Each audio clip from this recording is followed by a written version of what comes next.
Hey everybody, my name is Billy Melcher. Today we're going to be talking about the community response team for the Heritage Police Department.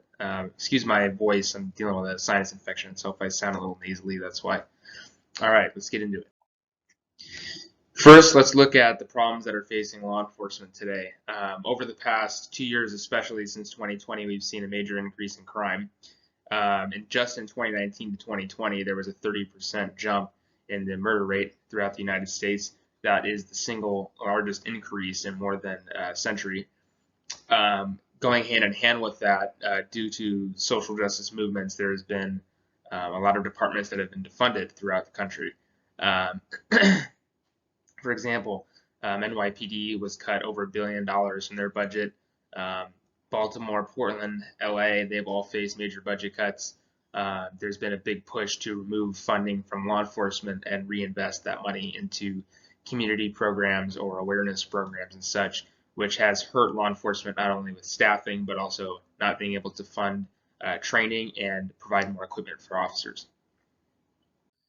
There's also been a major movement to decriminalize certain offenses. I live in Los Angeles, and we have decriminalized thefts, for example.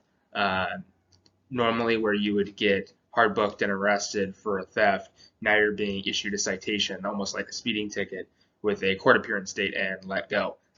There's been a major increase in thefts in Los Angeles over the past couple of years, which have also resulted in more serious crimes such as armed and strong arm robberies. Um, there's also been a major shift in public trust in law enforcement. Um, Gallup polls did a survey which showed that only 56% of white adults have confidence in the police, and also that only 19% of black adults have confidence in the police.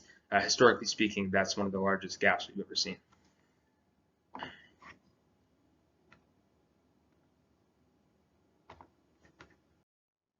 So, what is the community response team?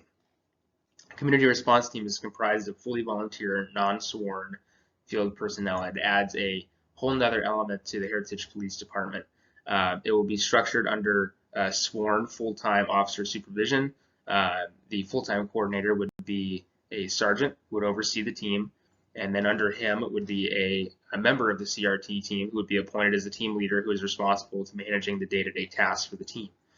Each member would be required to complete 20 hours a month of service, which could be comprised of 20 hours out in the field or 2 8-hour shifts and 4 hours of training. The CRT team would get a variety of training, starting with TCCC, which is Tactical Combat Casualty Care Training. This training could be used out in the field on medical calls, traffic collisions, anywhere where medical attention is required before fire department and emergency personnel are on scene. This usually consists of dealing with major bleeds, applying tourniquets, things like that that are time sensitive and demand attention immediately. The CRT team would also be trained in traffic control. This is a vital duty of the CRT team and will be used out in the field to assist full-time officers on traffic collisions or traffic hazards such as vehicles stalled in lanes, etc. They would also be trained in parking enforcement, understanding the vehicle codes, what rules and regulations apply in certain areas, and how to enforce for those vehicle codes. They would also get department radio training so they can manipulate both their portable and in-car mobile radios, and also be scripted in department policy and procedure to ensure that they are following the rules and the laws. Once all their training is completed, and with both the team leader and officer coordinator's approval, the individual will have graduated their training phase and become fully trained team members. The CRT team would have several primary objectives. First would be to assist officers on calls for service. Such calls for service could range from traffic control to traffic collisions, check the area calls, vacation checks, etc. Some of the duties that CRT team members can carry out while on calls would be traffic control, gathering information at traffic collisions from both parties that are involved, towing vehicles and filling out the necessary paperwork and waiting for tow to arrive, and also responding to first aid and medical calls and assisting officers and firefighters as needed. They could also conduct high visibility patrols throughout the city's shopping areas and neighborhoods, This would be a great way for the CRT team to connect with the community and interact with them. They would also assist Heritage PD and the city at events such as open houses at the police station, other city events that may go down. They could also conduct enforcement and issue citations for parking and equipment violations. And lastly, they would also be responding to natural disasters such as fires, floods, significant rain events, etc. So let's take a deeper look into the calls for service that the CRT team would be responding to.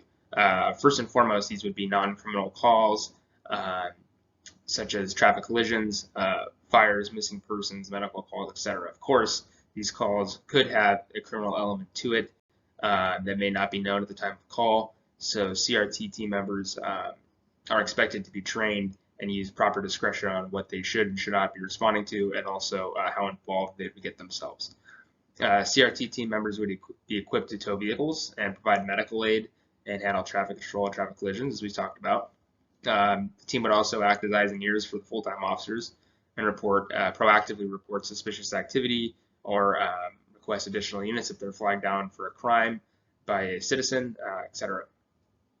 The CRT team would also be expected to relieve full-time officers of more mundane tasks, such as traffic control, etc. So those officers could then return to the field and handle additional calls or conduct proactive policing. Parking enforcement is one of the most important things that the CRT team will be doing. They will be tasked with enforcing parking restrictions while in service in the field. Illegal parking, although it seems mundane to some people, could also create major hazards, especially when they're blocking fire hydrants, preventing access for first responders, obstructing the roadway itself, causing vehicles to go into oncoming traffic, or even blocking visibility from driveways, making it hazardous for vehicles to turn out into traffic. So the CRT team would be authorized to enforce those restrictions, as well as equipment violations such as registration, not having front plate, rear plate, whatever it may be. Not only would this enforce the vehicle code, but it would also act as a revenue stream for the city. So not only would the CRT team act as a force multiplier for officers in the field, which is very important today, as we mentioned, with departments who have been defunded, etc., but they would also help reconnect the department with the community and reestablish public trust. The CRT team would mostly be comprised of members of the community. They would also attend events such as Coffee with the Cop or other community-oriented events to help act as a liaison between Heritage PD and the residents of Heritage. Like I said, they would also be very visible while patrolling in high populated areas such as malls, shopping centers, etc. Funding for the CRT program would be allocated into the police budget by the City of Heritage. Startup costs would be somewhat expensive and would consist of patrol vehicles, radios and duty equipment, and uniforms for team members. However, recurring costs would be significantly less expensive and would be limited to vehicle maintenance and new uniforms and equipment for new members. It should be remembered that the CRT team would also serve as a major revenue stream for the city, and that upfront costs should be seen as more of an investment. For example, the city of Malibu, who has a similar program with their sheriff's department, received approximately $1.367 million in revenue just from parking citations in 2021, 85% of which was generated by those volunteers. Another option, the CRT team could also set up a 501c3 charitable organization to generate additional funds via donation for gear, equipment, and what other needs they may have. Donations could be made by both businesses, local businesses, or private citizens who look to support the program. Similar things have been done with search and rescue teams, relief associations, and other programs affiliated with police departments. The productivity of the CRT team could be assessed based on the following data. First would be the total number of citations issued by the team. Second, the total fine amount or gross income generated. 3, the total number of calls for service that the team assisted on. 4, total days and hours worked. And 5, the team's contributory value, which would establish a monetary value to the amount of hours that the team worked. The CRT team would be evaluated on a quarterly basis, and the above data would be reviewed and reported to the officer coordinator for the team, city manager for the city, and the chief of police. as they go. Standard operating procedure could be changed at any time at the discretion of the police department or at the request of the city upon approval by the police department.